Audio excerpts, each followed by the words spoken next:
Quando um escritor sabe que um texto está perfeito, ou seja, sem erros, sem problemas, pronto para encarar a luz do mundo. Na verdade, nunca ou quase nunca. E é por isso que existem diversos profissionais da palavra. A mensagem principal é mantida, mas lapidada. E aí, pronto para conhecer alguns desses profissionais da palavra? Então, pega o seu café e vem comigo para mais um Literando.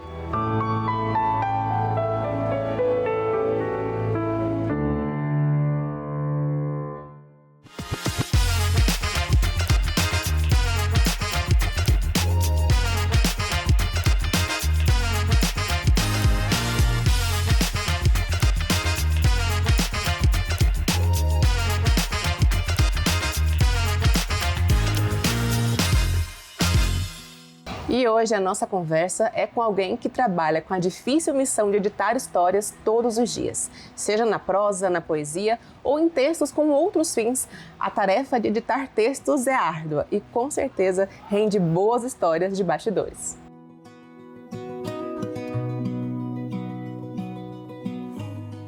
Eu leio para escapar do cárcere das certezas, encontrar na dúvida o que nos torna humanos.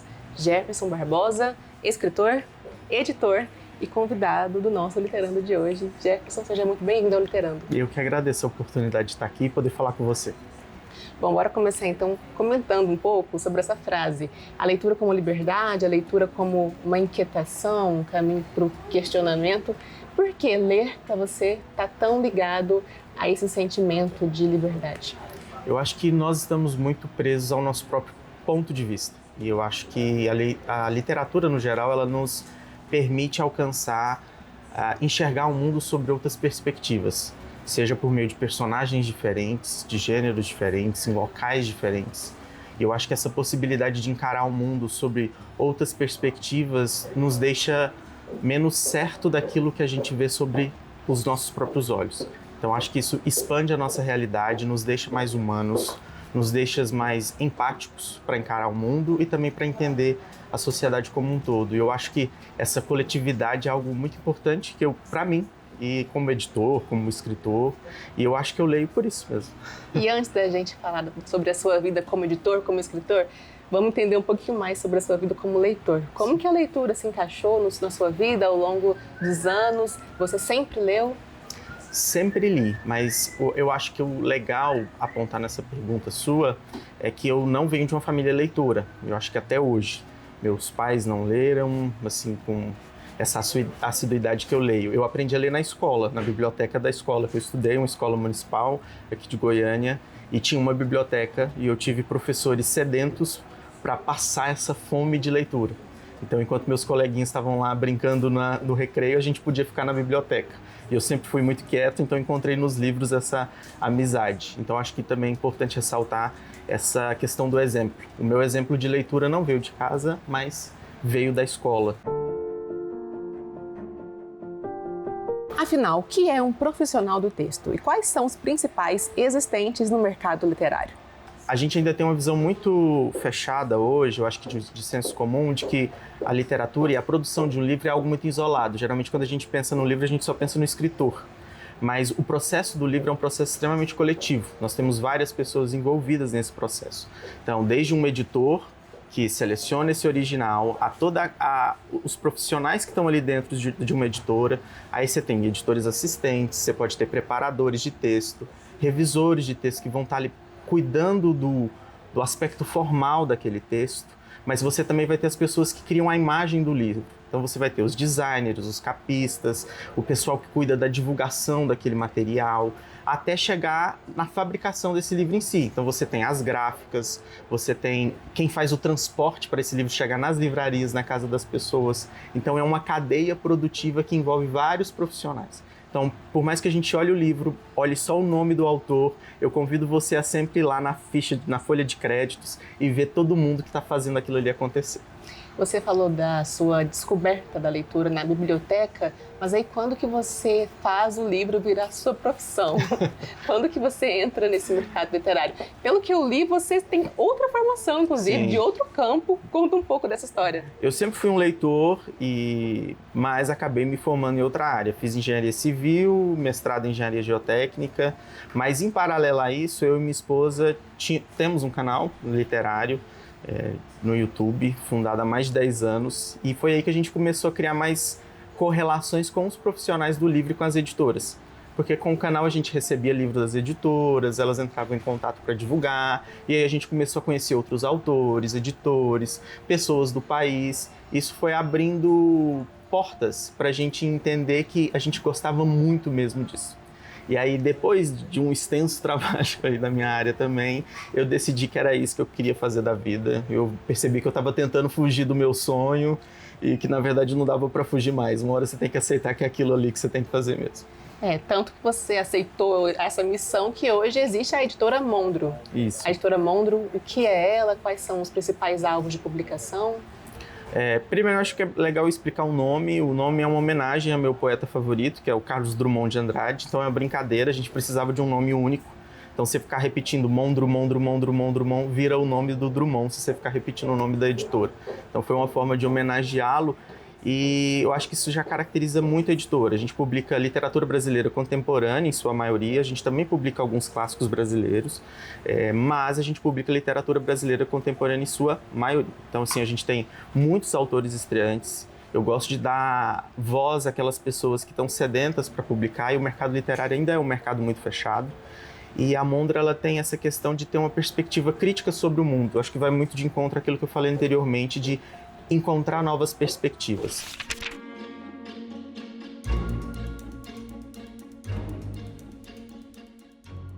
Quando se trata de contato com o texto, eu conversei com alguém que tem muita experiência para contar. O Gésio Gutierre, diretor-presidente da editora Unesp. Eu posso identificar aquele que é um editor copydesk, o editor que leva em consideração, sim, o texto tal como ele é, e verifica a coerência interna daquele texto, de que forma você pode melhorar o texto, algo que também faria parte do trabalho do editor executivo, mas que é alguma coisa mais localizada, alguma coisa mais focada em cima da qualidade do texto que está sendo analisado. É perfeitamente possível que esse profissional sugira, por exemplo, modificações, supressões, inclusive, de algumas parcelas desse texto que está sendo analisado, ou então realocações desses diversos elementos do texto original. Então, vamos dizer assim, numa escala de generalidade, é o segundo nível de generalidade de abordagem do texto que está sendo considerado. O terceiro profissional é aquele que a gente pode identificar como revisor, propriamente, né? O editor que leva em consideração, por exemplo, desde gralhas, desde erros de digitação, até erros de grafia, problemas gramaticais, que também fazem parte da seara do editor executivo, do editor de copydesk, mas esse é especificamente voltado para alguma coisa mais corriqueira, mais específica mesmo de cada uma das partículas componentes do texto original. Então você vê que existe aí um afunilamento, né? Um afunilamento daquilo que é mais geral até aquilo que a gente considera o mais específico.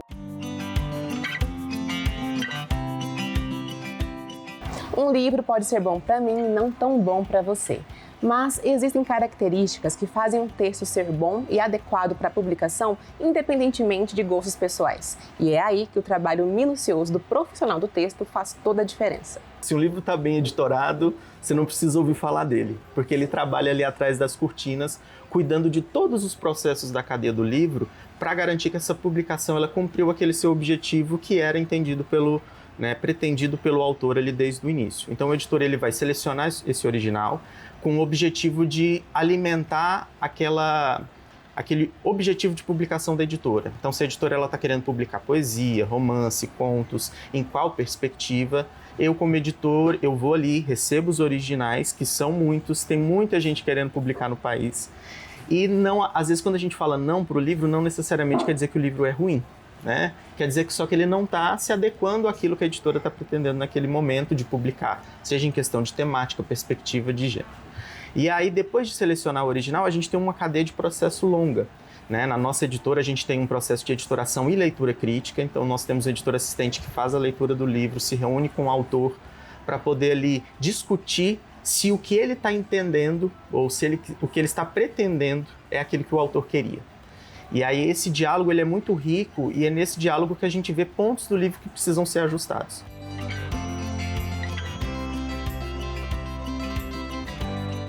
Vamos para o intervalo rápido, mas daqui a pouco voltamos com mais Literando.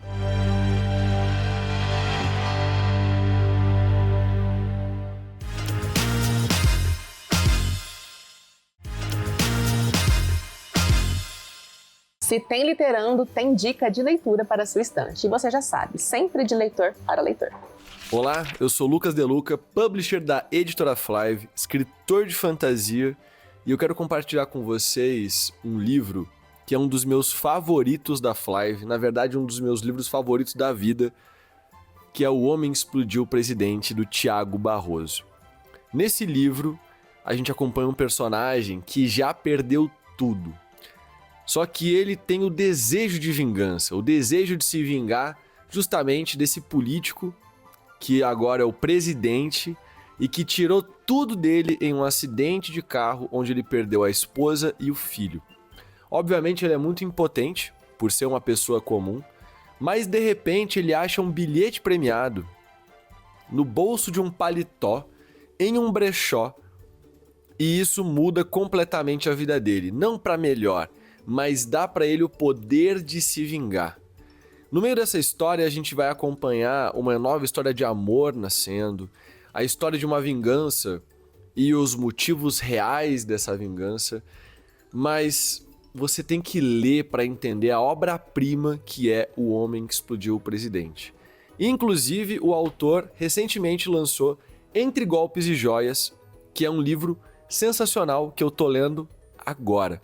Então você primeiro pega O Homem que Explodiu o Presidente e em seguida já começa a ler Entre Golpes e Joias, que é o lançamento que aconteceu agora em abril. O livro tá fresquinho. Muito obrigado pelo convite, um grande beijo a todo mundo e até a próxima.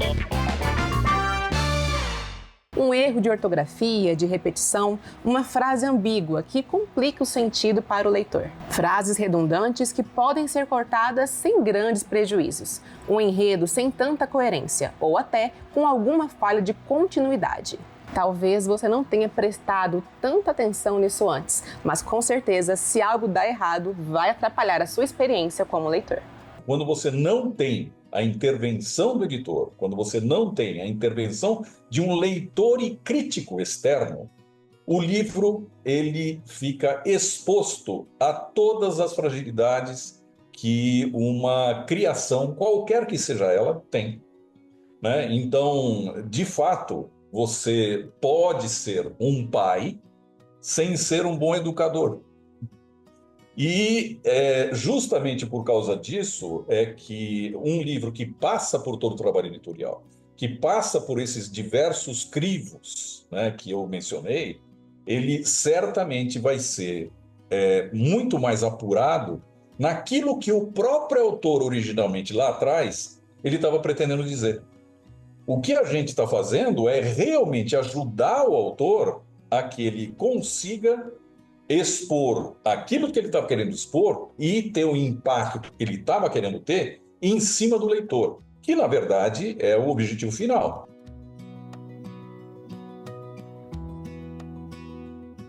Será que em algum momento alguém sabe tudo o que há para saber sobre algum ofício? Assim como em tantos mercados, o literário também está sempre em transformação.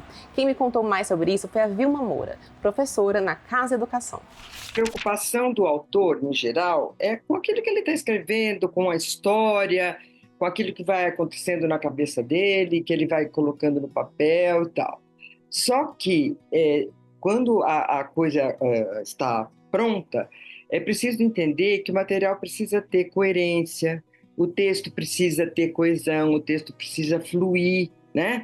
Uma coisa precisa puxar a outra. A história tem que ser construída de uma forma que o texto ande, que o leitor perceba que as modificações de estado que vão acontecendo com os personagens, com a história.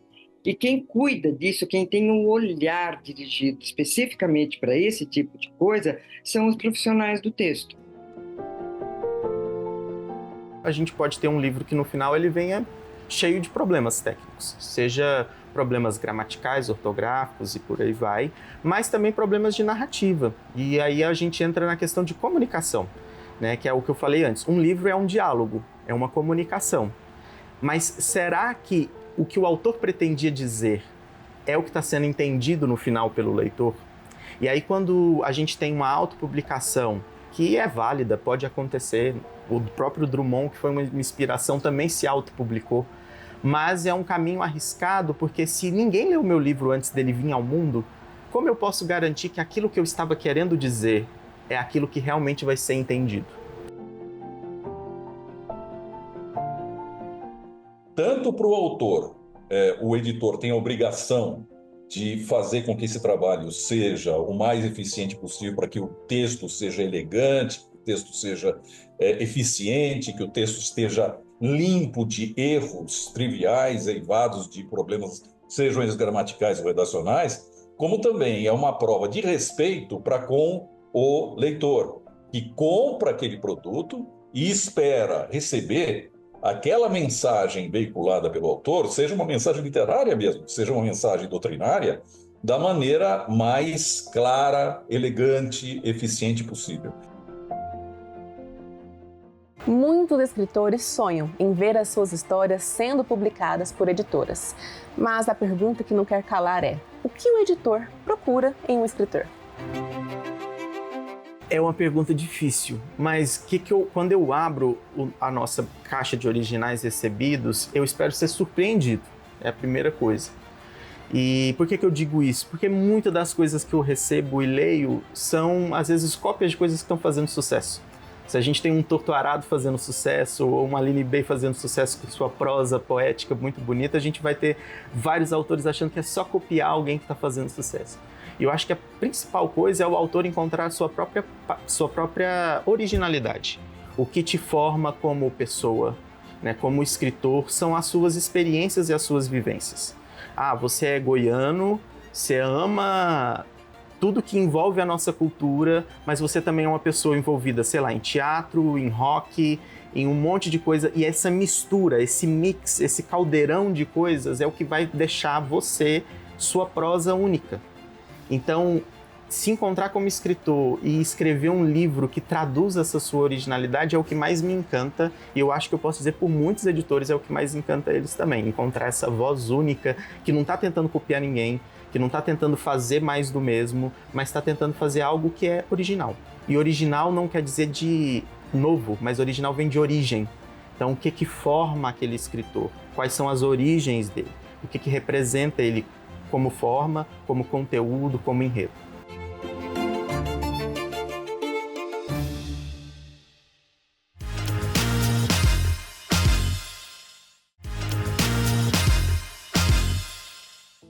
Alguns livros permanecem na lista de mais vendidos, não importa o tempo que passe. Tanto é que ganham novas edições, com diferenças e acréscimos que dão um toque especial a cada versão.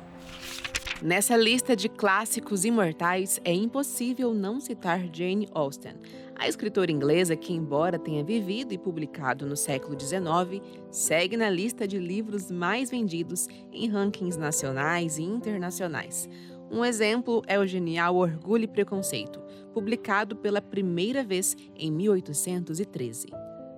E quem não se lembra de Os Lusíadas, de Luís de Camões? A sua primeira publicação acontece em 1572, mas ao longo do tempo segue servindo de inspiração para escritores e compositores.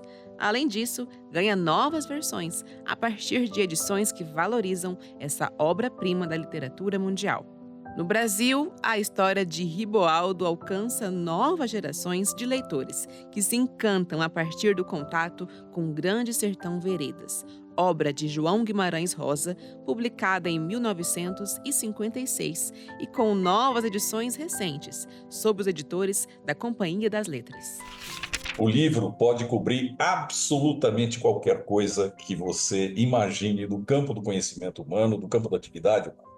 Então, no nosso caso em particular, nesse caso da Unesp, como você se referiu, nós entramos em literatura também. Nós temos coleções de literatura clássica, que estão sendo bastante fortalecidas ultimamente, e por causa disso nós somos um bicho meio híbrido, né? Nós, ao mesmo tempo que trabalhamos o livro acadêmico, estrito sensu, aquilo que no mercado, para classificação, a gente chama de CTP, científicos, técnicos, profissionais, né?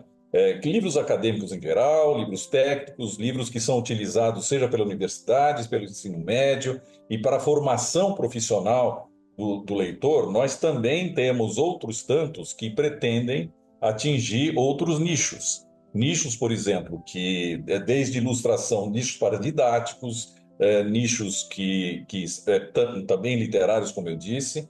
E fora esses nichos que são trabalhados por uma editora como a Editora Unesp e tantas outras, nós temos também outros tantos nichos que saem daquela nossa área de atuação. E eu posso mencionar aí, por exemplo, os livros religiosos, que são um nicho bastante representativo e importante dentro do mercado brasileiro, né? Que nós temos diversas editoras muito poderosas que se dedicam a livros religiosos. Outras tantas que se dedicam a trade. Autoajuda, por exemplo, que é algo que também é bastante significativo, bastante importante dentro do mercado, seja ele o mercado de trabalho, seja ele o mercado editorial. Nós temos o livro infantil, que é um nicho também muito importante e crescente no Brasil. Eu aplaudo essas iniciativas porque é justamente o momento em que você estabelece, você fixa o prazer da leitura entre toda uma geração, né? Você tem, muitas vezes, desqualificado e desprezado a área de quadrinhos, a área de mangá e outras tantas que é tão rica no Brasil e, de fato, também mereceria todo o respeito e apoio para o seu desenvolvimento. Então, nós temos, como eu falei, todo um espectro, né, de possibilidades editoriais. E cada um dos temas, qualquer tema que você imagine, ele de alguma forma está sendo contemplado por algum desses itens editoriais, alguma dessas faixas e empresas editoriais que estão hoje em atuação no Brasil. Para os mais experientes ou para quem pensa em entrar nesse mercado, uma palavra é indispensável: aperfeiçoamento. Hoje nós temos várias escolas de editoração no país como um todo. Eu fiz 3 cursos desse, né? Então você tem cursos para ser editor. Então nesses cursos, que são cursos, né, eu já fiz cursos de 1 ano, 1 ano e meio, 2 anos, somando a minha experiência de leitura e tudo que eu tive, na qual eu pude ter o contato com outros editores e outros profissionais do livro. Essas formações, elas são muito importantes, principalmente para quem está começando e às vezes não tem um entendimento ali mínimo de como o mercado editorial funciona, que tem suas próprias regras, suas próprias manias, seus próprios defeitos, como qualquer mercado. Então é muito importante buscar alguma forma de profissionalização. Como em qualquer outra profissão, se você não se mantém estudando, não se mantém ativo, você para no tempo, você fica para trás. Então, essa questão da formação é fundamental. E veja bem, todo tipo de trabalho aparecem novas técnicas, aparecem novas tecnologias, novas maneiras de trabalhar, que se você não estiver acompanhando isso você faz, não só trabalhando, mas também procurando esses cursos de formação, você vai ficando defasado.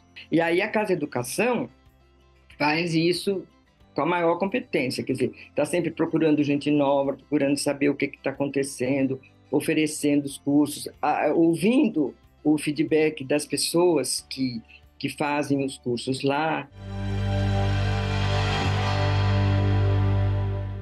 E se a gente pudesse resumir o que faz um bom profissional do texto? Primeiro de tudo, que a pessoa goste de ler. Antes de qualquer coisa. Antes de qualquer coisa. Ela tem que ter, na hora de você se envolver com livros, se envolva com livros, mas na cabeça. Né? Então, você tenha o hábito da leitura. Se ela não for um leitor, ela não consegue ter a noção exata de quais são as características específicas desse tipo de escrita, né? Ela tem que ter algum conhecimento, ainda que seja uma coisa não muito, digamos, aprofundada, mas ela tem que conhecer um pouquinho de teoria literária, ela tem que saber sobre gêneros textuais, sobre tipos de texto, quer dizer, essa formação por um lado. Por outro lado, tem que ser uma pessoa curiosa, tem que ser uma pessoa que tem foco. Uma pessoa dispersa não consegue fazer esse trabalho porque se distrai com a leitura e daí não foca naquilo que ela tem que fazer, que não é a fruição da leitura, mas é o olhar para ver se as coisas estão caminhando bem. Tem que ser uma pessoa flexível, porque não pode ser alguém que tenha muito fechado, que tudo tem que ser daquele jeitinho, que você tem que ter perceber um pouco o autor, sabe? Respeitar, ser uma pessoa que respeita o estilo do outro. Eu acho que o trabalho de editor e também de revisor e de outros elementos aí dessa cadeia do livro, ele passa por transformações conforme vai surgindo novas tecnologias, vai surgindo mudanças do próprio mercado editorial, mas o que sempre fica? O que nunca muda? Para você, o tipo de pensamento, a preocupação, a essência do trabalho, que seja o tempo que passar, ela vai permanecer com esse trabalho? O que sempre permanece no trabalho do editor, eu acho que em todos os tempos, eu acho que é o encanto por descobrir novas histórias. Eu acho que se a gente pegar um trabalho de um editor desde, sei lá, da fundação do livro como material impresso, lá com a imprensa de Gutenberg e o que for, é se encantar pelas histórias.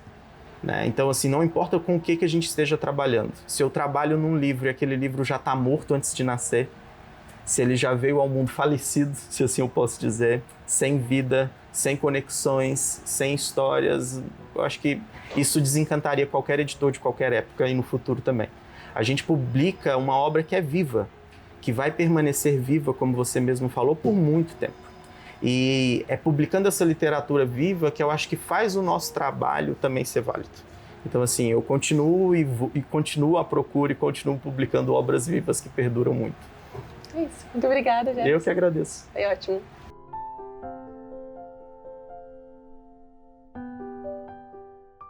Amar o perdido deixa confundido este coração. Nada pode o ouvido contra o sem sentido apelo do não. As coisas tangíveis tornam-se insensíveis à palma da mão. Mas as coisas findas, muito mais que lindas, essas ficarão. Memória, Carlos Drummond de Andrade. Claro Enigma, 1951. A conversa de hoje está chegando ao fim, mas eu te espero no próximo episódio do Literando.